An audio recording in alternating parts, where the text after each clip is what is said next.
What's up, guys? Welcome back to the Mastery Podcast. Now, in this episode, I want to talk to you about higher standards. Now, high standards are very, very important to me and play a very big part in why I am where I am today. Now, I know that still with me, there's areas that I want to improve, and I'm constantly looking at ways I can improve. But with so many of the fitness professionals that I come into contact with and work with, high standards is probably one of the number one things that we try and work on. You see, when it comes to developing a business, there's the tactics, there's the marketing, there's the lead generation, there's all the kind of stuff that you want to do to build your business. But it's what you're known for that's actually going to impact the decision to work with you, the decision to pay more money to work with you, the decision to stay with you longer, the decision to refer you. Because think of this, if you go into a restaurant with low standards, the standard of the food is not great, the standard of the service is not great, the standard of how you're spoken to at the table is not great, you're not likely to refer. You're not likely to tell anybody else about it. In fact, more than likely, you're going to tell people it was quite mediocre. Now, I don't know about you, but I've always had this goal. I want to be known for what I do. I want to be able to charge handsomely for what I do. And I want to produce great results for people.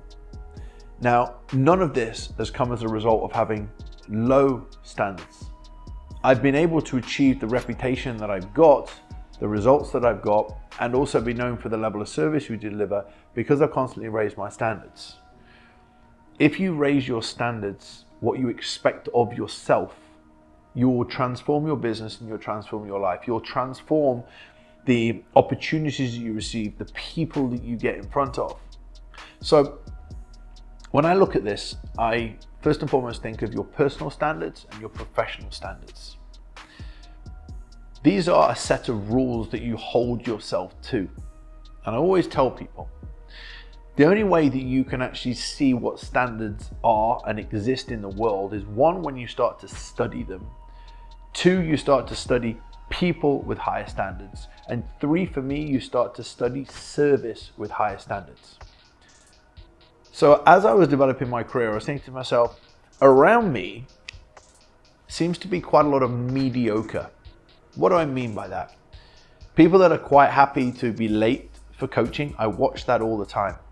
People that were quite happy to put out quite average results. And in fact, the quality wasn't very, very good. People that didn't really expect much of themselves in the gym and with their health.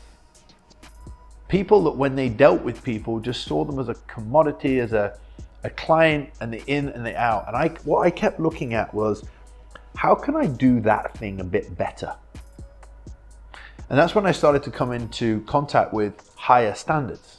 Because what I noticed with people that were moving fast was that they were doing things different to everybody else around them. So you have average, mediocre, and you have excellence. And I started to say, well, what is excellence? It's about wanting to be better. Excellence is a measure. And I kind of got to this point where I thought of myself as like a 5-star hotel or a 5-star Michelin restaurant.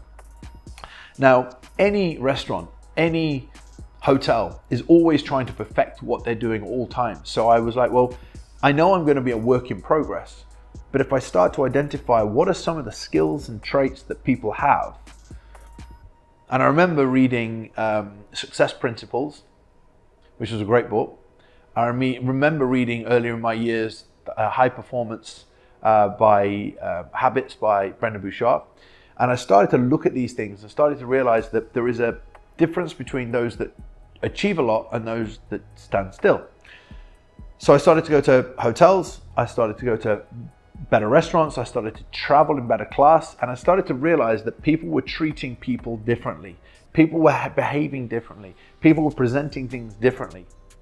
And so I want to take you through a few of those, personal and professionally.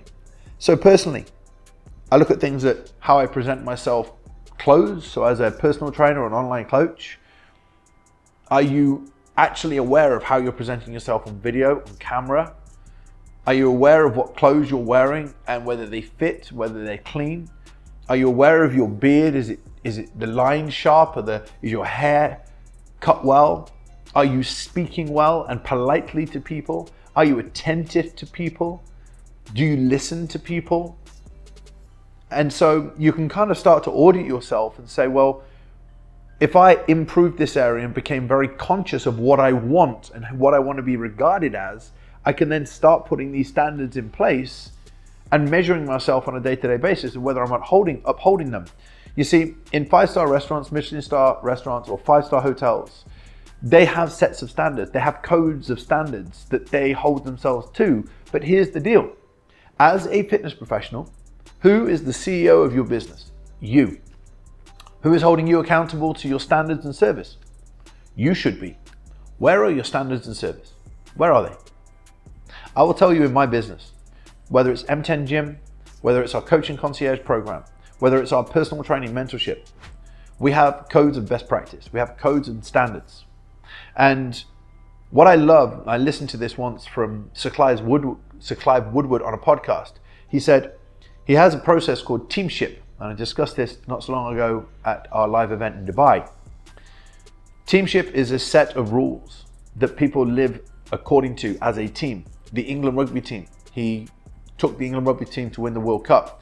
And he said, as a team, as a unit, you all have a set of standards that you all uphold and you all agree to. And inside my organization, we have a set of rules across each business that we adhere to and rules that we hold ourselves accountable to. So my question to you is, where are your rules? Where are your standards? What are your standards? What are the minimum level of standards? And who is auditing you? Who is managing you at the beginning of every week to say, are you dropping the standards? From a professional perspective, are you on time for your training sessions? Do you deliver your check-ins on time? Are you reliable to people? Are you consistent with the quality of the content? Something that I, right now, am making a huge commitment to is increasing the quality of my content. Because as the social media world develops, I'm watching what everybody else is doing. I'm a A-star player, but I was producing B-star quality content. So I have to watch everybody else and go, what is everybody else doing? I'm telling you right now, if you're a personal trainer in a gym, if you're an online coach, if you're an online coach in your bedroom at home or in the coffee shop, 9 times out of 10, you're watching mediocre. But are you watching high standards and saying, no, I need to raise my game? More than likely not. So on a day-to-day basis, you're not conscious of the behavior, the background, the noise, the service you're delivering, the standard that you could bring at any given point. No, because you have no set standards. So my advice to you is this: sit down and start to write down a set of promises to yourself. These are the personal promises I'm going to make to myself. These are the professional promises I'm going to make to myself. These are the standards that I'm going to hold myself accountable to. My timekeeping, my presentation, the quality of my videos, the quality of my content. Do you know what's also important? And I see this regularly with people. The quality of your grammar, the quality of how you write your content, the quality of how you speak to people, the quality of the service that you deliver consistently to clients that have been with you 3 years to clients that have just started with you. The quantity and work that you put in to study what needs to be done to get your clients from A to B. There is such a huge list of standards. We have one of our standards at M10. My gym, when you walk past a piece of litter in the gym, you pick it up. What do? Do you just not reply to a client for 2 days? What is the reply time that you have within your business? What is the level of attentiveness as a PT or as an online coach you're going to give your clients? When you're doing a Zoom call, are you engaged or doing stuff on your phone? So write down your standards across personally, what your minimum expectations for yourself. And here's the deal: if you struggle to hold yourself accountable to them, pick them up and read them and say to yourself, am I holding myself accountable to them? On a Friday, look back through them and say, did I hold myself accountable to these? Did I do the things that I say I was going to do? And then audit yourself and give yourself a score. And then next week, say, right, what do I need to do better? What do I need to change? Who do I need to learn from? What do I need to go and watch? In London, I used to go down to central London at the weekend and watch what was happening in hotels, in foyers, and restaurants. I would go into smart restaurants.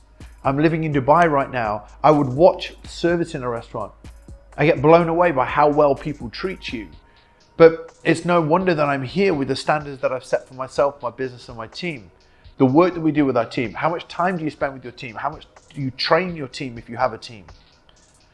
I'm going to do a separate video on presenting the quality of your results. Be honest with yourself. Audit your Instagram page. What are the quality of results? Could you expect more of your clients? What is the quality of the photos, your branding? Everything that you do right now could be leveled up 5, 10, 15, even 50%, even 100% in some cases.